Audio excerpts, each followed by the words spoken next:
Hello student, তো আমরা class 11-এর রাসায়নিক তাপগতিবিদ্যা এই চ্যাপ্টারটা পড়ছিলাম। ঠিক আছে, রাসায়নিক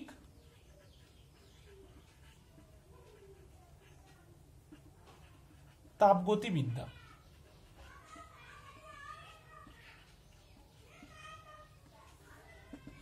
এবং সেখানে আমরা তাপগতিবিদ্যার বিভিন্ন তাপগতীয় যে প্রক্রিয়াগুলো আছে, যেমন চক্রীয় বা আবর্ত প্রক্রিয়া, সমষ্ণ বা সমতাপীয় প্রক্রিয়া, সমচাপীয় বা সমপ্রেস প্রক্রিয়া, ঠিক আছে, সম আয়তনিক প্রক্রিয়া, রুদ্ধতাপীয় প্রক্রিয়া, এগুলো নিয়ে আলোচনা করছিলাম। তো আজকে আমরা যেগুলো আলোচনা করব সেটা হচ্ছে, আর বাকি দুটো প্রক্রিয়া ছিল। একটা হচ্ছে পরাবর্ত প্রক্রিয়া,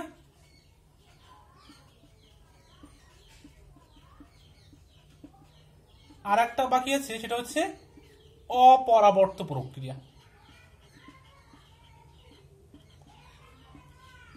ঠিক আছে, এই দুটো প্রক্রিয়া বাকি ছিল, আর বাকিগুলো আগের দিন আমরা আলোচনা করেছি।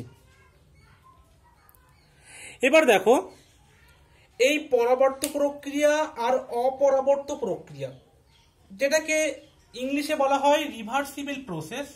ইংলিশ টার্মগুলো একটু জেনে রাখো।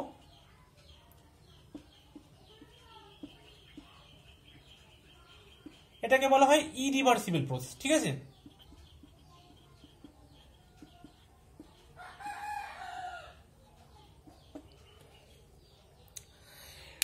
পরাবর্ত প্রক্রিয়া বলতে কোনো সিস্টেম যদি এমন একটা প্রক্রিয়ায় অংশগ্রহণ করে যে প্রক্রিয়াটা না অসংখ্য ধাপে এবং অতি মন্থর গতিতে ঘটে, এবং প্রক্রিয়াটির সমগ্র যখন ঘটবে সেখানে যে পর্যায়গুলো থাকবে সেই পর্যায়ে কিন্তু প্রতিটা সিস্টেম একটা সাম্যাবস্থা বজায় রাখবে।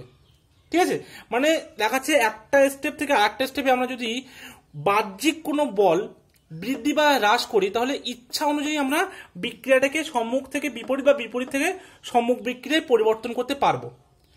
সেই ধরনের বিক্রিয়াগুলোকে কিন্তু বলা হচ্ছে পরাবর্ত প্রক্রিয়া।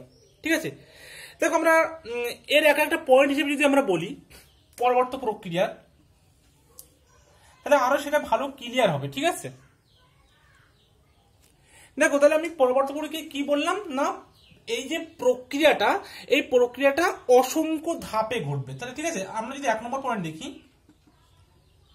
প্রক্রিয়াটা কত অসংখ্য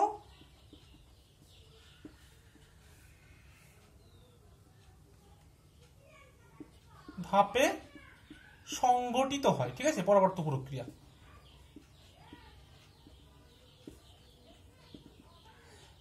তারপরে কি বললাম না, এই যে অসংখ্য এই যে ধাপগুলো হবে, এই ধাপগুলো কি হবে মন্থর গতিতে। ঠিক আছে, অনেক স্লো প্রসেস। ঠিক আছে, মন্থর গতিতে হবে,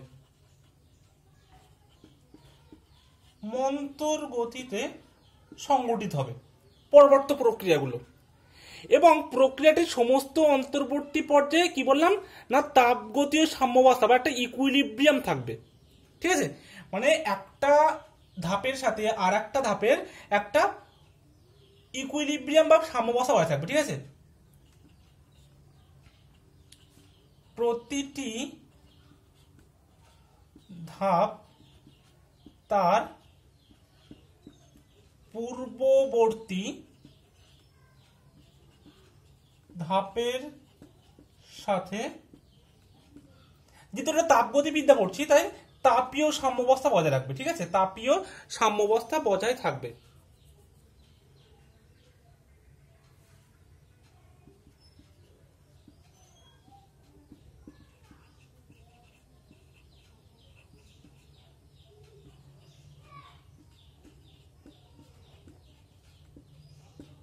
তাহলে কি বললাম দেখলি তো, এই প্রথমে বললাম যে অসংখ্য ধাপে, তারপর অতি মন্থর গতিতে, এবং একটা পর্যায়ে আর একটা পর্যায়ের সাথে তাপগতীয় সাম্যাবস্থা বজায় রাখবে। তাহলে কি হবে, যদি একটা ধাপ তার পরবর্তী বা তার পূর্ববর্তী ধাপের সাথে তাপগতীয় সাম্যাবস্থা বজায় রাখে, তাহলে আমরা কিন্তু ওই সিস্টেমের উপর একটা যদি বাহ্যিক বলের মান সামান্য বৃদ্ধি বা সামান্য হ্রাস করি, তাহলে প্রক্রিয়াটাকে ইচ্ছা অনুযায়ী সম্মুখ বা বিপরীতমুখী চালনা করা যাবে। ঠিক আছে, কি বললাম দেখো, যদি বিক্রিয়াটা একটা ধাপ আর একটা ধাপের সাথে তাপগতিক সাম্যাবস্থা বজায় রাখে, তাহলে আমরা যদি বাহ্যিক কোনো বলের বৃদ্ধি বা হ্রাস করি তাহলে কিন্তু সেই যে ধাপটা কি হবে, আমরা সেই বিক্রিয়াটাকে একবার সম্মুখমুখী একবার বিপরীতমুখী আমরা কিন্তু ইচ্ছা অনুযায়ী করতে পারবো। এই জন্যই তো বলছে পরাবর্ত। ঠিক আছে, আমি একটা উদাহরণ দিয়ে বলতে পারি, যেমন ভৌত পরিবর্তন, যদিও এর সাথে রিলেটেড নয়, তবু আমি একটা জাস্ট তোমাদের বোঝানোর জন্য, ভৌত পরিবর্তন যেমন আমরা জল থেকে বাষ্প করছি, বা জল থেকে ধরো বরফ, জল থেকে আমরা বরফ করছি, আবার সেই বরফটাকে দেখো গলিয়ে আবার জল করছি, তাহলে কি এটা হচ্ছে একটা উভমুখী বিক্রিয়া। ঠিক তেমন মানে ধরো এটা একটা ধাপ, এটা একটা ধাপ, এই ধাপগুলো যদি কি বলছে যে এমন একটা সাম্যাবস্থা যদি বজায় থাকে, তাহলে আমরা কি করব না, আমরা যদি বাহ্যিক বলটা পরিবর্তন করি, বৃদ্ধি বা হ্রাস করি, তাহলে কিন্তু বিক্রিয়াটাকে আমরা কখনো সম্মুখমুখী বা বিপরীতমুখী করতে পারি। এটা হচ্ছে পরাবর্ত প্রক্রিয়ার বৈশিষ্ট্য। ঠিক আছে, এই বৈশিষ্ট্যগুলো পরাবর্ত প্রক্রিয়ায় দেখা যায় একটা। আচ্ছা, তাহলে এটা গেল পরাবর্ত প্রক্রিয়া। এবার যদি দেখি অপরাবর্ত প্রক্রিয়া, তাহলে সেটা কি হবে, ঠিক একদম উল্টো হবে। যে কোনো একটা সিস্টেমে যদি যে প্রক্রিয়া হচ্ছে, তাহলে প্রতিটা ধাপে তাহলে এরকম তাপীয় সাম্যাবস্থা বজায় থাকবে না। ঠিক আছে, এবং ক্ষুদ্রাতি ক্ষুদ্র পরিবর্তন দ্বারা প্রক্রিয়াটাকে বিপরীত দিকে পরিবর্তন করা যাবে না, মানে সেটা রিভার্সিবল হবে না, ইরিভার্সিবল হবে। বুঝা যাচ্ছে? এটা যেমন অসংখ্য ধাপে হচ্ছিল, তাকে দেখা যাচ্ছে ওটার ক্ষেত্রে কি হবে, ওটা মাত্র একটি ধাপে সংগঠিত হবে। ঠিক আছে, একটি ধাপে, ঠিক আছে, মানে একেবারে হয়ে যাবে। এবং সেটা কি, এটা যেহেতু অসংখ্য ধাপে হয়, তাহলে এটা আর একটা পয়েন্ট দিদি, এটার জন্য একটা ইনফাইনাইট টাইম লাগে। ঠিক আছে, অসীম সময়ের প্রয়োজন, অসীম সময়ের প্রয়োজন।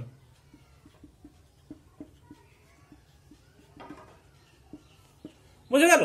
কিন্তু এর জন্য যেহেতু এটা একটি ধাপে বা একবারে ঘটে, একটি ধাপে বা একবারে ঘটে, তার জন্য কি হবে, এর ক্ষেত্রে কিন্তু আমি 4 নম্বর পয়েন্ট এখানে লিখে দিই, এর ক্ষেত্রে কিন্তু নির্দিষ্ট সময়ের মধ্যে প্রক্রিয়াটা সম্পন্ন হবে। ঠিক আছে, নির্দিষ্ট সময়ের মধ্যে সম্পন্ন হবে,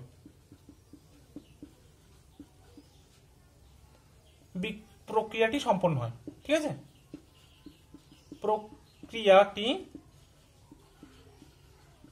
সম্পন্ন হয়। বুঝে গেল? তাহলে দেখো এটা ছিল কি, মন্থর গতিতে ঘটছিল, তাহলে ওটা কি, এটা কিন্তু দ্রুত গতিতে সম্পন্ন হয়। এই দ্রুত গতিতে সম্পন্ন হয় বলেই দ্রুত গতিতে সম্পন্ন হয়। আর এই দ্রুত গতিতে সম্পন্ন হয় বলে এটা একটা নির্দিষ্ট সময়ের মধ্যে প্রক্রিয়াটি সম্পন্ন হয়। ঠিক আছে, এবং এখানে কি ছিল, প্রতিটা ধাপের মধ্যে প্রতিটা ধাপ তার পূর্ববর্তী ধাপের সাথে তাপগতীয় সাম্যাবস্থা বজায় রাখে। আর এখানে লিখে দিচ্ছি তাপগতীয় সাম্যাবস্থা বজায় রাখে না বা বজায় থাকে না, তাপগতীয় সাম্যাবস্থা বজায় থাকে না। তাহলে বোঝা গেল পরবর্তী প্রক্রিয়া আর অপরবর্তী প্রক্রিয়া। ঠিক আছে, এখানে আরো কিছু বৈশিষ্ট্য আছে, যেটা এটা মুছে দিয়ে আমি বলছি আবার। তাহলে দেখো আমি যে স্টেপগুলো বললাম প্রত্যেকটা বোঝা গেছে নিশ্চয়ই। এই যে স্টেপটা বললাম যে তাপগতিক সাম্যাবস্থা বজায় থাকে না, সেটা কোথায়, এটা কিন্তু আমি বললাম প্রতিটা ধাপে। ঠিক আছে, প্রতিটি ধাপে কিন্তু বজায় থাকে। কোথায় বজায় থাকে না, প্রাথমিক এবং অন্তিম ধাপে, প্রাথমিক আর অন্তিম ধাপে কিন্তু তাপীয় সাম্যাবস্থা বা শুধু সাম্যাবস্থা বজায় থাকে। ঠিক আছে,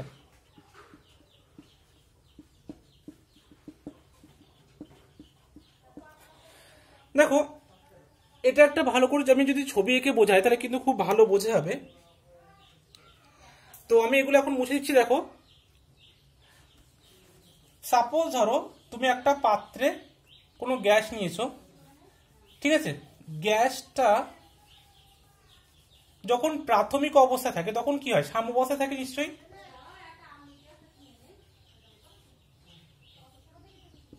হলো একটা গ্যাস,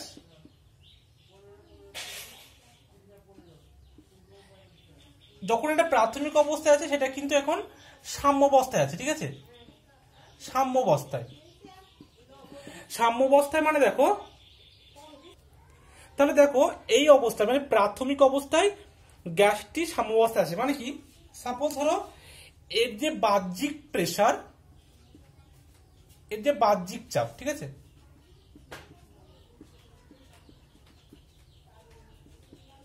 আর এর যে অভ্যন্তরীণ চাপ, ঠিক আছে, এই গ্যাসের যে অভ্যন্তরীণ চাপ,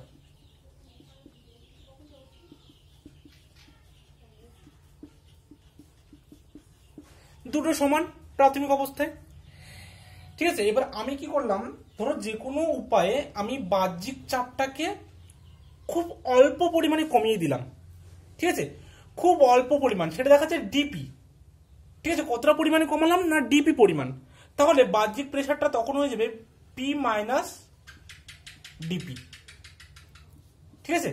এবার দেখো ডিপি পরিমাণ কমানোর ফলে বাহ্যিক চাপটা যেহেতু কমে গেল, তাহলে সাম্যাবস্থা অর্জন করার জন্য তখন কি হলো, এই যে প্রেসারটা এই পি ছিল, এই প্রেসারটা তখন বেশি, তাই তো, যেহেতু বাহ্যিক চাপটা আমি একটু কমিয়ে দিয়েছি ডিপি পরিমাণ, তাহলে কি হবে, প্রথমে তো বাহ্যিক চাপ আর অভ্যন্তরীণ চাপ সমান ছিল, বাহ্যিক চাপটা কমানোর ফলে কি হলো, অভ্যন্তরীণ চাপটা বেড়ে গেল।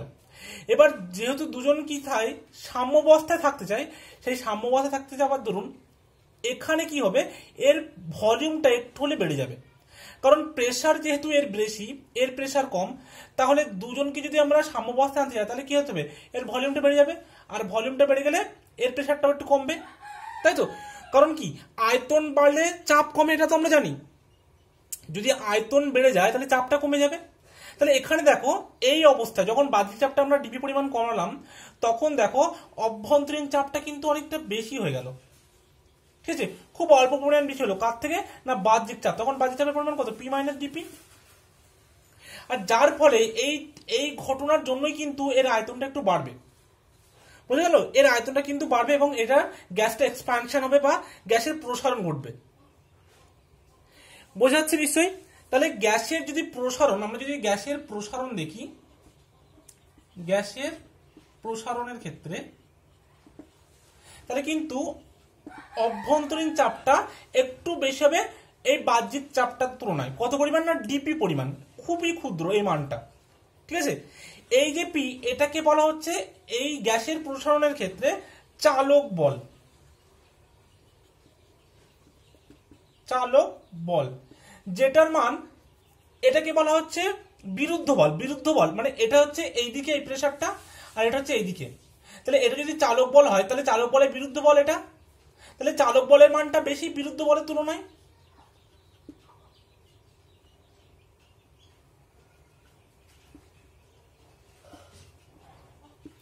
ঠিক আছে। এবং এটা কি হবে, যেহেতু পরবর্তী প্রক্রিয়াটা অসংখ্য ধাপে ধাপে ধাপে সম্পন্ন হয়, তাহলে আবার কি হবে, আবার একটু আমরা যদি বাহ্যিক প্রেসার আবার একটু কমাই, তাহলে এর আয়তনটা আবার একটু বাড়বে এবং আবার সাম্যাবস্থায় আসবে, ঠিক আছে, এইভাবে কিন্তু চলতে থাকবে। কিন্তু যদি আমরা অপরাবর্ত প্রক্রিয়া দেখি, সেখানে কি হবে, সেখানে দেখো সাপোজ এখানে এরকম একটা পাত্রে গ্যাস রাখা আছে, এরকম একটা পিস্টন দিয়ে, সেখানে এখানে বাহ্যিক চাপ আছে, একটা অভ্যন্তরীণ চাপ আছে, সেখানে কি হয়, সেখানে প্রেসারটা, বাহ্যিক চাপটা আমরা খুব একই সাথে খুব বেশি পরিমাণে কমিয়ে দিই, সেই পরিমাণেরটা হচ্ছে ডেল পি, কতটা কমিয়েছি, ডেল পি পরিমাণ, ঠিক আছে। দেখো ডিপি মানে অনেক ক্ষুদ্র, এটা আমি আগের দিন ক্লাসে বলেছি, আর ডেল পি মানে এটা অনেক বড় চেঞ্জ, সেই জন্য এটাকে ডেল দিয়ে চিহ্নিত করেছি, ঠিক আছে। তাহলে দেখো এই ক্ষেত্রে অপরাবর্ত প্রক্রিয়ার ক্ষেত্রে এই পি, যেহেতু এই চেঞ্জটা অনেক বেশি, তাই জন্য পি এর মানটা কিন্তু অনেকটাই বেশি বাহ্যিক চাপের তুলনায়, কতটা বেশি না এই ডেল পি পরিমাণ বেশি। তাহলে অপরাবর্ত প্রক্রিয়ার ক্ষেত্রে দেখো যে চালক বল, চালক বলের মানটা কিন্তু অনেকটাই বেশি বিরুদ্ধ বলের তুলনায়, এই অনেকটা বেশি হবার জন্য কিন্তু এই দুজনের মধ্যে সাম্যাবস্থা, মাঝের যে স্টেপ, প্রত্যেকটা স্টেপে এরকম ভাবে সাম্যাবস্থা বজায় থাকে না, ঠিক আছে। কিন্তু অন্তিম অবস্থায় যখন সাপোজ এখান থেকে চাপটা ডেলপি পরিমাণ যখন কমানো হলো, তখন দেখা যাচ্ছে আবার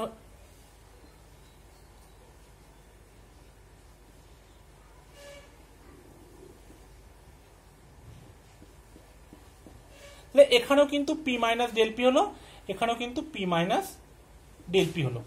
তো কারণ এই আয়তনটা কিন্তু কিছুটা পরিমাণ হলো বেড়ে গেল, বেড়ে গিয়ে দুজনের কিন্তু চাপটা আবার সাম্যাবস্থা নিয়ে আসলো। তাহলে এই যে অপরাবর্ত প্রক্রিয়া এর ক্ষেত্রে কিন্তু প্রাথমিক, এটা ছিল প্রাথমিক ক্ষেত্রে, তখন দুজনের চাপ ছিল, এবার চাপটা যে কমিয়ে দিলাম তখন পি মাইনাস ডেল পি হলো, এও কিন্তু কিছুটা আয়তন বেড়ে গিয়ে এর চাপটাও কিন্তু পি মাইনাস ডেল পি হলো। ঠিক আছে, তাহলে প্রাথমিক আর অন্তিম অবস্থা কিন্তু এদের সাম্যাবস্থা বজায় থাকছে, কিন্তু প্রতিটা ধাপে ধাপে এদের সাম্যাবস্থা কিন্তু বজায় থাকছে না। কিন্তু পরবর্তী প্রক্রিয়ার ক্ষেত্রে প্রতিটা স্টেপে কিন্তু সাম্যাবস্থা বজায় থাকছিল। বুঝে গেল?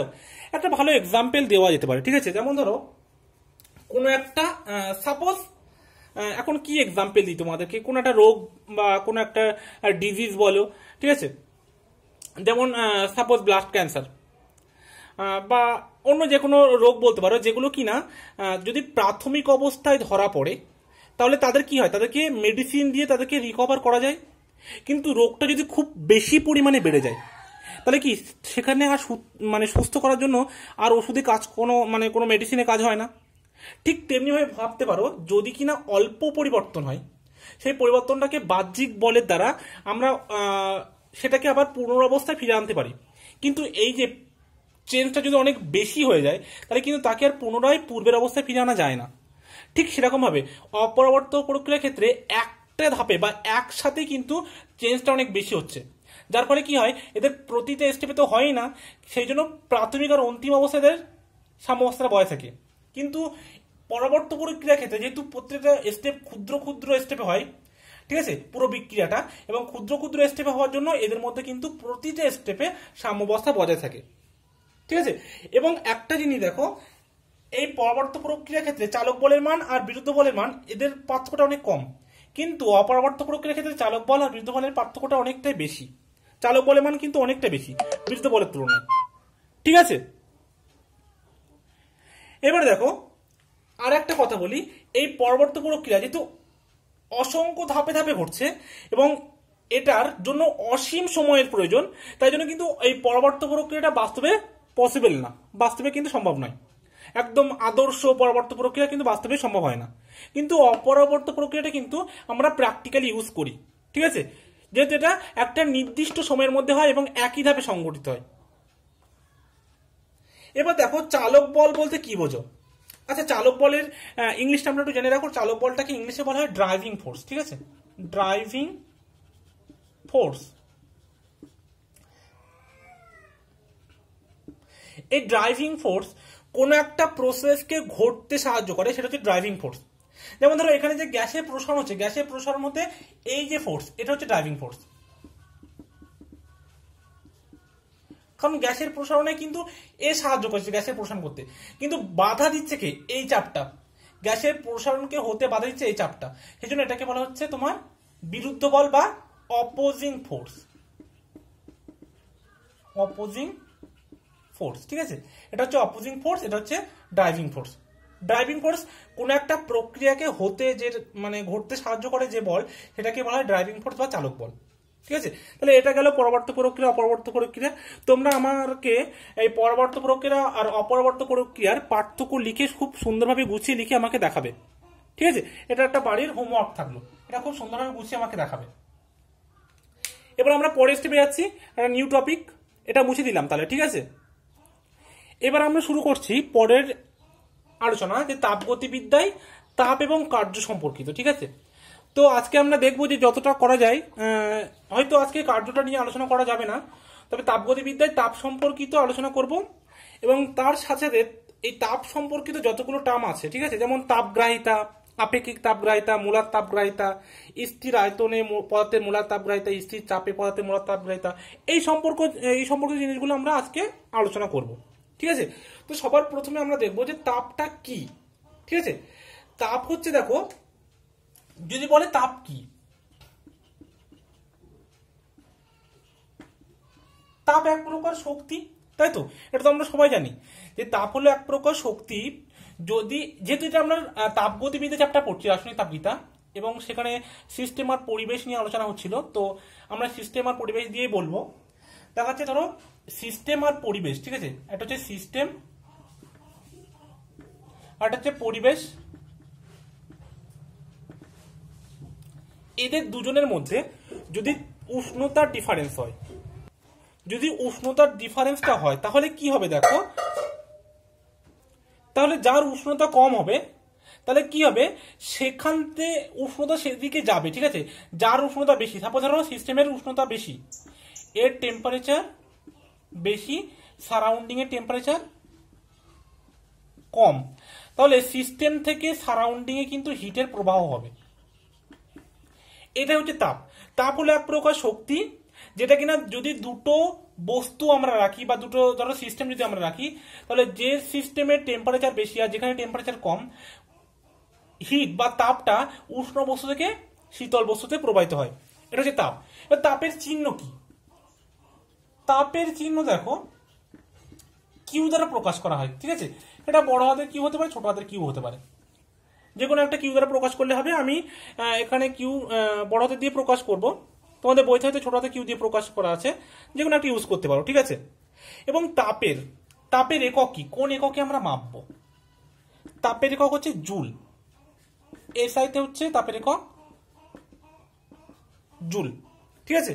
এবং সিজিএস এ মনে হচ্ছে ক্যালোরিতে হয়, সিজিএস এ ক্যালোরি এককে মাপা হয়। আর তোমরা সবাই জানো যে 1 ক্যালোরি সমান 4.182 জুল, বা যেখানে 4.2 জুলও লেখা হয় অনেক সময়, ঠিক আছে। তাহলে এইটা গেল তাপ কি, তাপের চিহ্ন এবং তাপের একক। এবার আমরা আসি তাপ সম্পর্কিত যত আরো যে সমস্ত টার্মগুলো আছে সেই সমস্ত টার্ম নিয়ে আলোচনা করব। এবার দেখো একটা জিনিস বলি, তাপের একটা জিনিস আছে যে তাপকে আমরা কখন ঋণাত্মক ধরবো আর তাপকে কখন আমরা ধনাত্মক ধরবো, ঠিক আছে। যদি পরিবেশ থেকে সিস্টেমে তাপের প্রবাহ হয়, ভালো করে বুঝবে এই জিনিসটা, এটা আমি মুছে দিলাম, ঠিক আছে।